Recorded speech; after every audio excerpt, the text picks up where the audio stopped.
the whole reasoning behind Hushmat, what does it do for the vehicle, or, why would we want to use it when it comes to audio of any kind? If you think about an automobile, and if you take out the carpet and the seats, and I mean, we've got plenty of installers on this podcast, so they see it every single day.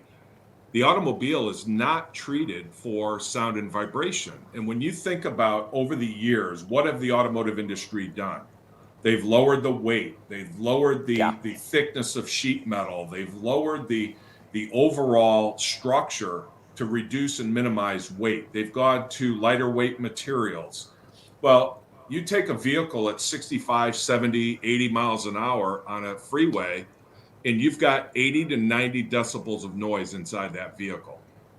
That's on every vehicle out on the road today. And they're just not designed. So now you take a woofer, or you take a full kicker system, and you put it in that vehicle. Not only do you have all that vibration and energy inside the car, now you start moving air and creating additional vibration. And all you're doing is consuming that energy that is being transmitted by that woofer. You're consuming it in the sheet metal and the vibration, and it's not airborne. That noise is no longer available for the consumer to enjoy. It's being absorbed by all the energy around them.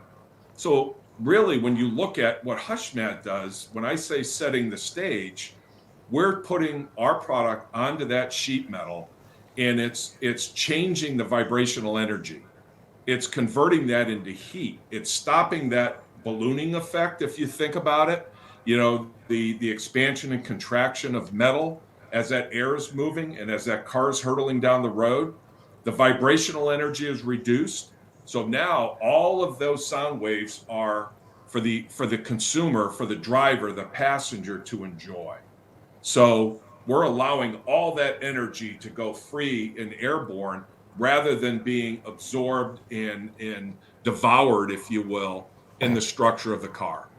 So I don't think people really realize that, your vehicle's vibrating, your door panels, whatever, it's a parasitic draw from the audio. It's actually, like you say, it's sucking the life right out of it. You bet. You know what, people ask you, hey, what sounds better for a subwoofer enclosure, MDF or birch plywood? Or it's like, the subwoofer enclosure should not color the sound. If it does anyway, it's wrong. And that's, basically what you target with this product is you completely stifle all the outside vibrations and resonances and basically just allow the music to play better. And not only that, the other added bonus, for doing your vehicle is the whole car is quieter. Even if you're not listening to loud music, it's a lot more comfortable driving a car that you don't have that constant drone of the wind, the exhaust, or the tires. So. In the secondary benefit, John, that a lot of people in the audio space don't think about, but Hushmat is also a very effective thermal insulator. So not only you're treating the sound stage for awesome car audio sound, but now you've insulated that car so your HVAC system doesn't have to work as hard. Your car stays cooler in the summer. It stays warmer in the winter. And that's just another benefit. And you brought it up, John. It's really interesting. In a number of the trainings I've done, I asked installers, I said, have you ever built a subwoofer enclosure out of sheet metal? And of course they look at you like, what are you, an idiot? Nuts? No, of course not. Well, every time you put a woofer in a trunk or a cargo area or an SUV in the back end, and you don't treat it with sound deadening, all you've done is created an enclosure out of sheet metal. And by putting our product around that sheet metal, you're now again allowing that vibration to stop, and that energy just flows into the interior of the car. So, why does bass hit harder? Why does it sound more crisp?